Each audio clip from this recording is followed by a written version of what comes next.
명절에는 고향이 생각이 납니다.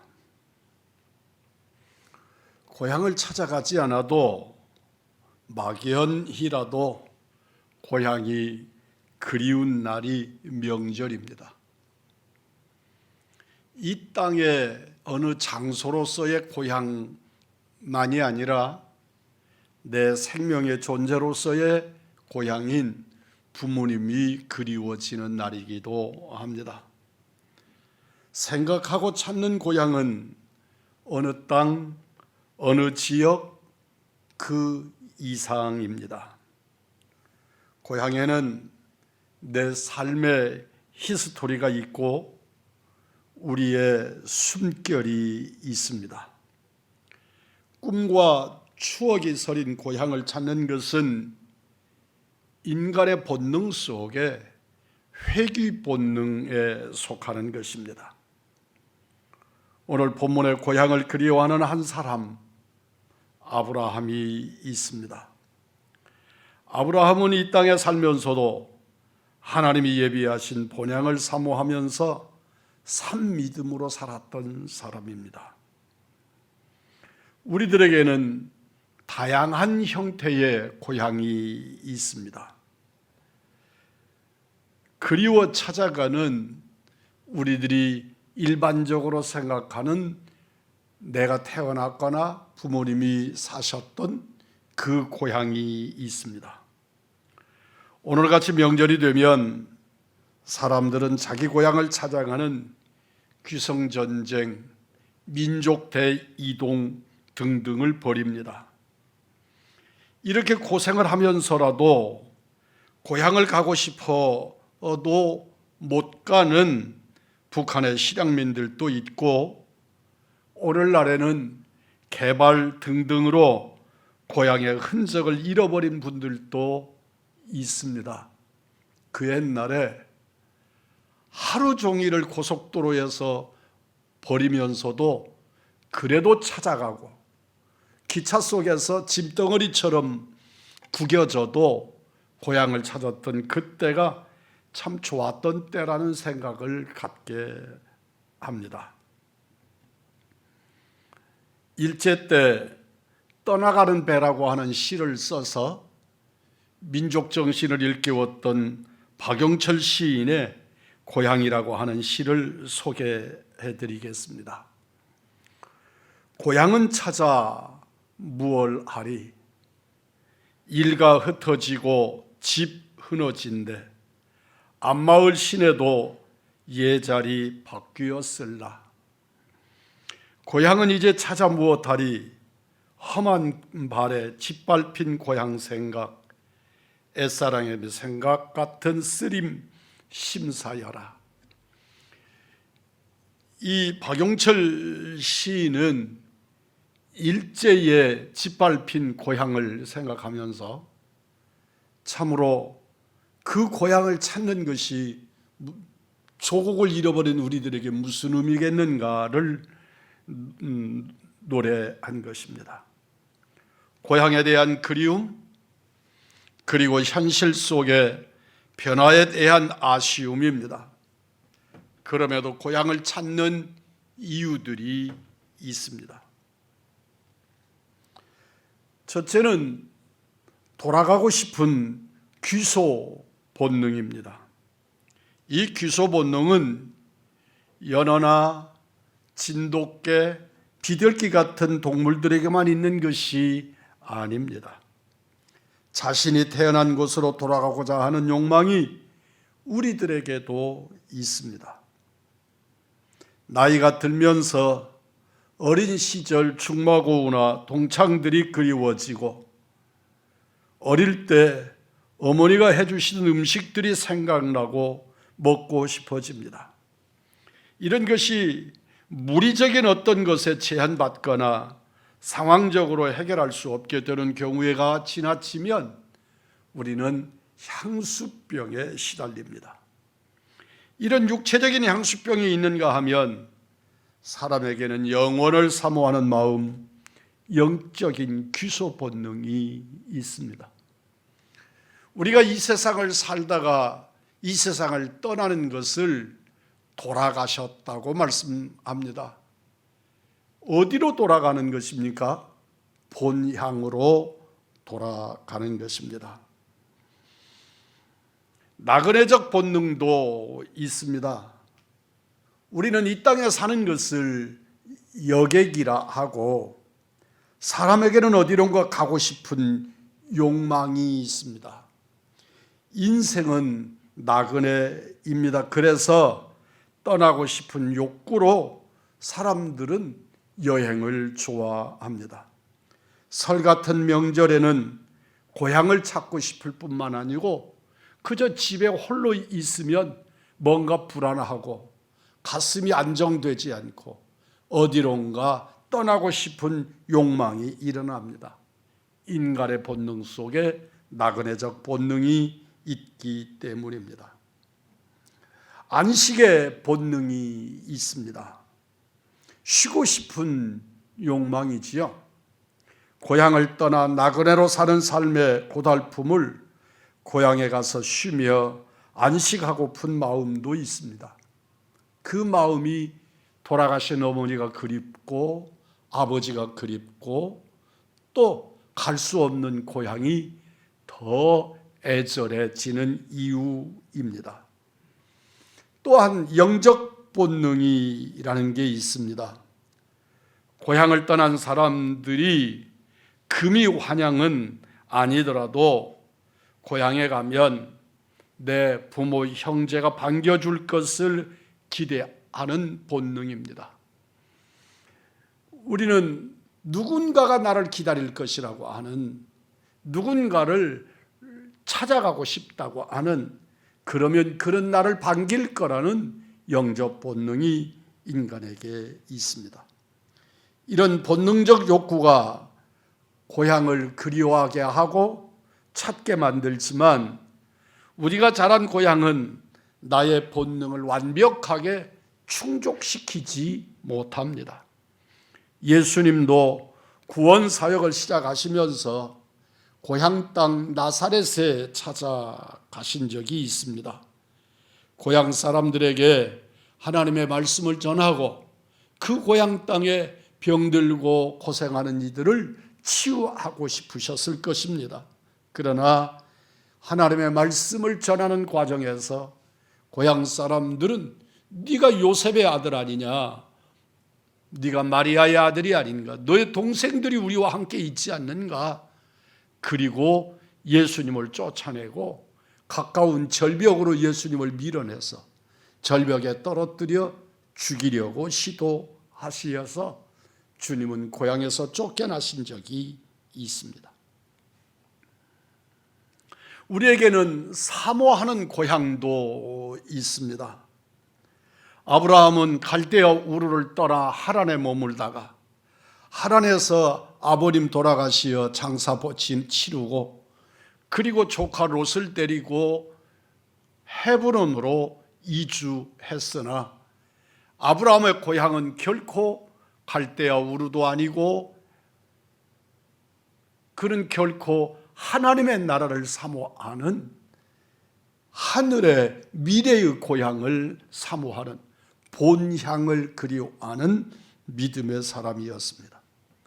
하늘에 있는 고향은 죽어야만 갈 수 있는 본향입니다. 저의 친구 중에서 이영학 목사라는 분이 계셨는데 그 이영학 목사는 교회 이름을 천향교회라고 하는 이름을 지었습니다. 천국이 고향이라는 뜻의 교회 이름입니다. 또한 노유의 한 목사님이 계셨는데 그 목사님은 본향이라고 하는 이름으로 본향교회라는 이름을 지었습니다. 미래소망적이고 천국을 가고자 소망하는 믿음입니다. 오늘 16절입니다. 그들이 이제는 더 나은 본향을 사모하니 곧 하늘에 있는 것이라. 이러므로 하나님이 그들의 하나님이라 일컬음 받으심을 부끄러워하지 아니하시고 그들을 위하여 한 성을 예비하셨다. 사랑하는 성도 여러분, 우리가 사모하는 본향 하나님의 나라가 있습니다. 우리의 본향 하나님 나라는 주를 위해 충성한 성도들에게 상을 주시고 이 땅에서 누리지 못한 하나님의 사랑을 예수님과 함께 마음껏 누리는 복을 주시고 받는 곳입니다. 주를 위해 하나님께 충성하며 본향을 사모하는 여러분, 우리 의왕중앙의 믿음의 가족들이기를 축원합니다. 제가 어린이 주일학교를 다닐 때 우리 주일학교는 특별히 어린이 찬송가가 있었고 그 어린이 찬송가와 어른 찬송가에 함께 있던 찬송인데 오늘날 우리들의 찬송가에는 235장에 있습니다. 보아라 즐거운 우리 집. 우리 아기들이 부르기에는 전혀 어울릴 것 같지 않는 찬송이지만 저희들이 어려서 주일학교를 다닐 때는 참 많이 불렀습니다. 그런데 놀랍게도 그 찬송을 부를 때마다 즐거웠습니다. 여러분들도 이 찬송으로 본향을 사모하면서 큰 은혜 받으시기를 바랍니다. 마음의 소망과 기쁨이 찬송 속에서 일구어냅니다. 우리가 만들어가는 본향도 있습니다. 하나님의 부르심을 받은 아브라함도 이 땅에 거룩한 고향을 만들어가는 신앙인이었습니다. 그가 태어나서 자랐던 갈대아 우르를 고향이라고 표현하지 않습니다. 그가 표현하는 고향은 장차 미래에 갈 하나님의 나라, 천국을 고향이라고 설명하고 그 나라의 백성으로 온전히 이루기 위해서 그는 옛고향 갈대아 우르를 떠나고 하란을 떠나서 지금 헤브론 도착해 있습니다. 아브라함은 고향과 친척 아비집을 떠나 하나님이 지시하시는 땅으로 간 것도 미래의 고향, 본향, 천국, 천향을 만들기 위해서입니다. 아브라함은 하나님의 약속을 따라 거룩한 땅을 찾아간 그곳은 이스라엘의 고향이 되고 이스라엘의 히브리인의 장차 조국이 되었습니다. 내가 너로 큰 민족을 이루고 내게 복을 주어 내 이름을 창대하게 하리니 너는 복이 될지라. 우리 한번 따라서 하십시다. 너는 복이 될지라. 하나님의 임재를 누리고 그분과 함께하는 본향 백성들이 되시어 복의 근원들이 되시기를 주님의 이름으로 축복합니다. 사도 바울도 그 소망이 하나님 나라에 있었으나 이 땅에 하나님 나라 건설을 위해 온 생애를 바쳤습니다.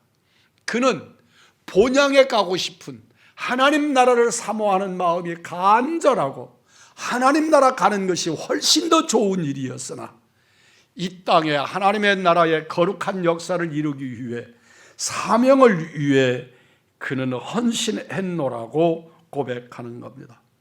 우리도 하나님을 믿고 하나님 나라의 본향을 생각하며 우리에게 주신 하나님의 사명을 이루며 살아갈 수 있는 우리 믿음의 식구들이기를 축복합니다. 내 마음이 하나님 나라, 내 가정이 하나님 나라, 그리고 우리 교회가 이 세상이 하나님의 나라가 되도록 사는 것이 그리스도인의 바른 고향관입니다. 우리가 아브라함처럼 이 땅에 만들어야 하는 고향은 하나님의 뜻과 사랑의 역사가 있는 곳입니다. 한창 나이 40쯤에 실직한 한 남편이 있었습니다. 아내와 함께 시장에 조그만 야채 가게를 내고 장사를 하는데 그런대로 장사가 잘 되었고 직장 생활할 때 버는 월급보다는 나은 경제 생활이 되었습니다. 그럼에도 이 직장에서 내몰림을 당한 이 가장은 마음속에 항상 밀려난 것에 대해서, 쫓겨난 것에 대해서 상처가 남아 있었습니다. 그래서 그런 생각하기를 나는 어느 사회에선가 실직자다, 쫓겨난 자다, 부적응자다, 그리고 자기를 실패자라는 자책을 하면서 살았습니다. 어느 날 초등학교 5학년짜리 딸이 가게를 찾아와서 아빠에게 자기가 만든 예쁜 봉투 하나를 아빠에게 전해주면서 나가면 읽어보라고, 열어보라고 그렇게 말하고 쏜살같이 딸이 가게를 빠져나갑니다. 궁금해하는 아빠는 딸이 나간 후에 얼른 봉투를 꺼내서 봉투를 읽어보았습니다. 거기에 딸이 이렇게 썼습니다. 사랑하는 우리 아빠, 생일 축하해 드려요. 좋은 선물은 커서 해드릴게요. 하지만 언제든지 사용하실 수 있는 쿠폰을 드려요. 이 쿠폰을 사용하시면 정성을 다해 해드릴게요. 힘내세요. 정말 사랑해요. 아빠가 사랑하는 딸 올림. 그렇게 쓰여 있었습니다. 저도 우리 아들들에게 이런 비슷한 쪽지를 받아본 경험이 있는데 그 밑에 네모칸 여러 개가 그려져 있고 그 안에 각각 이렇게 쓰여 있었습니다. 10분짜리 안마 쿠폰, 구두 닦는 쿠폰, 심부름하는 쿠폰, 노래 불러주는 쿠폰, 뽀뽀해주는 쿠폰. 우리 새끼들은 그 속에 뽀뽀해주는 것은 없었던 것 같습니다. 그리고 밑에 중요 표시를 해놓고 한 줄 더 이렇게 썼습니다. 이 쿠폰들은 딱 한 번만 사용할 수 있음. 하지만 기분 좋으면 두 번도 해드릴 수 있음. 아빠는 아이의 생일 축하 쿠폰을 받고 눈물을 흘리지 않을 수 없었습니다. 그리고 아내에게 이렇게 말합니다. 난 직장에서 쫓겨난 순간 세상의 모든 걸 다 잃어버린 줄 알았는데 이제 보니 나는 참 행복한 부자였네. 아내에게 말하는 겁니다. 부부는 손을 꼭 잡고 하나님의 은혜에 감사드렸다 하는 내용의 글을 읽었습니다.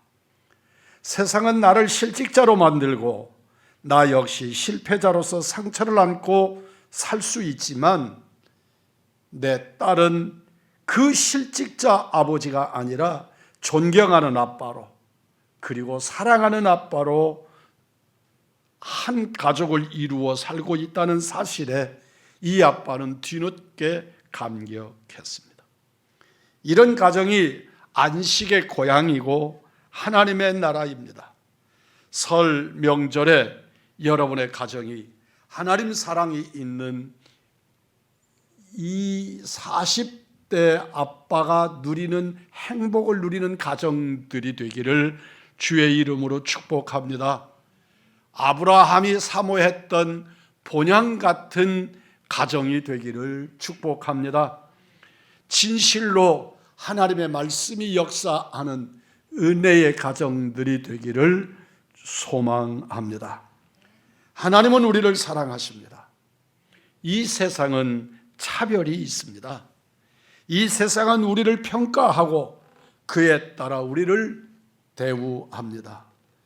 어떤 이들은 돈이 많고 적음에 따라, 어떤 이는 직급에 따라, 어떤 이들은 높고 낮음에 따라 서로 차별하고 대우가 달라지는 것을 경험합니다.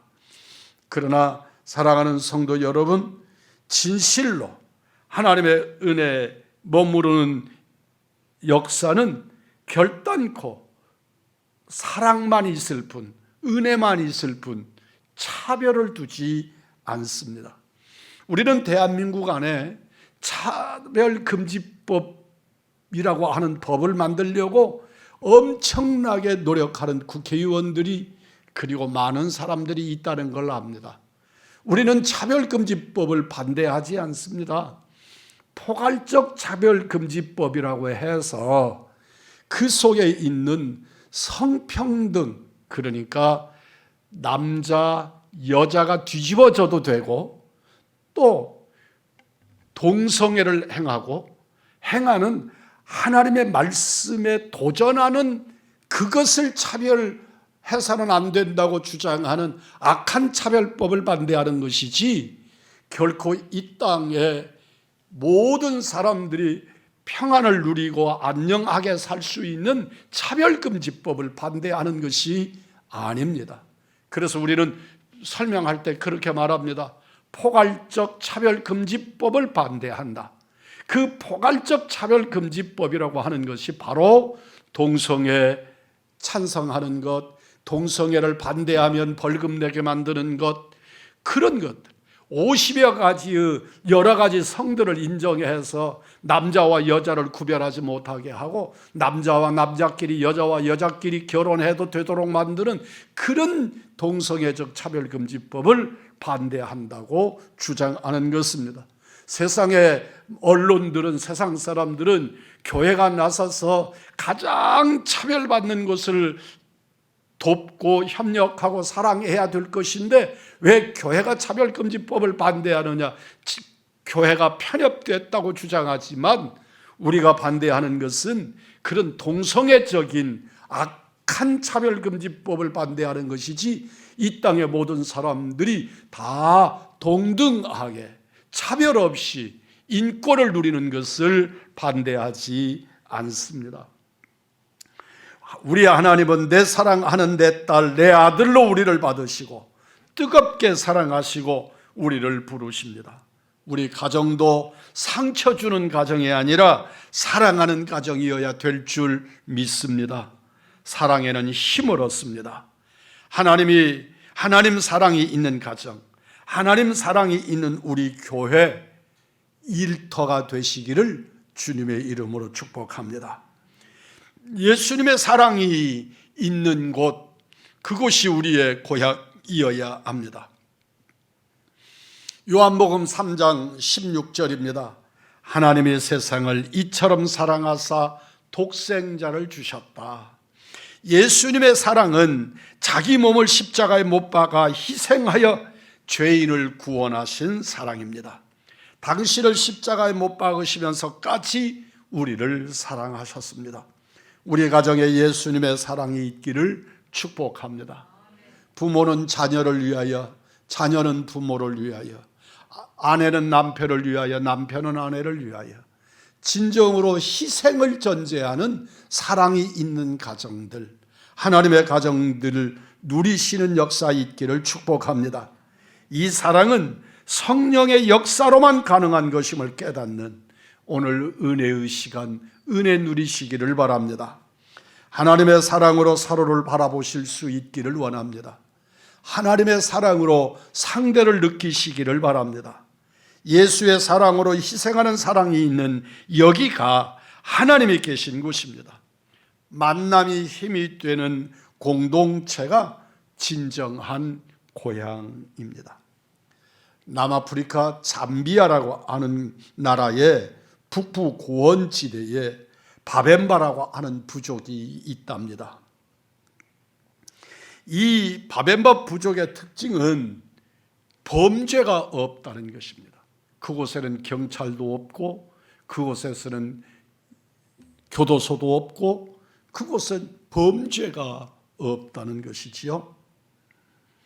평화와 안녕의 땅 바벤바입니다. 법이 엄하거나 치안이 잘 되어서 범죄가 없는 것이 아닙니다. 그 죄를 범한 사람을 처리하는 방법이 아주 기발합니다. 정말 좋은 방법으로 그 범죄 또는 죄의 싹을 치료합니다. 바벤바족은 어쩌다가 죄를 짓는 사람이 생기면 남녀노소를 물어나고 온 부족이 일을 중단하고 마을 광장에 모여서 죄를 범한 사람을 자기들이 모인 그 모임 한가운데 의자를 놓고 그를 앉힙니다. 그리고 한 사람씩 큰 소리로 기억을 살려서 외치기를 시작합니다.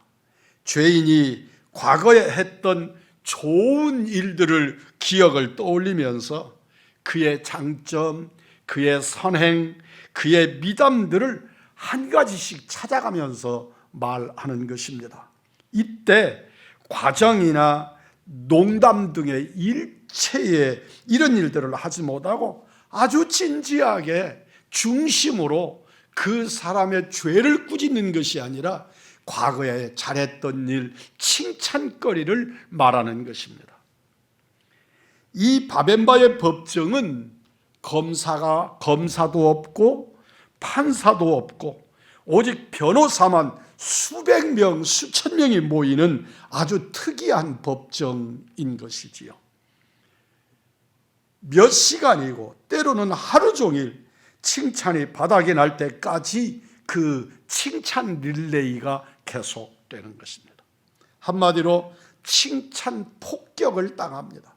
그들은 칭찬하고 또 칭찬하고 또 칭찬하는데 그게 정말 진심을 심어서 그렇게 칭찬을 하는 것입니다. 칭찬 폭격은 죄를 짓고 위축되어 있는 사람을 회복시킵니다. 다시는 죄를 짓지 않고 이웃의 사랑에 보답하는 삶을 살겠다고 눈물로 다짐하게 만들고 저 사람이 나를 이렇게 사랑하는구나, 저 사람이 나를 이렇게 귀하게 여기는구나, 그걸 깨닫고 다시는 이런 죄를 지어서는 안 되겠구나 생각나도록 그를 끊임없이 칭찬하게 만든 것입니다. 사람을 변화시키는 것은 비난이나 정죄가 아니라 칭찬이고 신뢰입니다. 사람을 긍정적으로 보고 좋은 점을 찾아서 칭찬하는 것이야말로 그 공동체와 구성원을 건강하게 만듭니다. 오늘 아침에 이 말씀을 읽으면서 이 말씀을 다시 한번 복습을 하면서 오늘 아침에 세배를 하러 온 우리 장손에게 제가 한마디 무섭게 나무랬습니다. 세배를 하러 왔는데 세배하는 애기 얼굴이 세배는커녕 제 화를 이렇게 돋궜단 말이에요. 그래서 소리를 한번 질렀는데 이 말씀을 다시 복습을 하면서 내가 잘못했구나. 예배 마치고 가서 받든지 안 받든지 그 새끼가 잘 안 받습니다. 한번 안아주랍니다. 여러분의 가정이, 우리 교회가 정말 가고 싶은, 누리고 싶은 하나님이 기뻐하시는 신령한 고향, 행복한 가정이시기를 주님의 이름으로 축복합니다.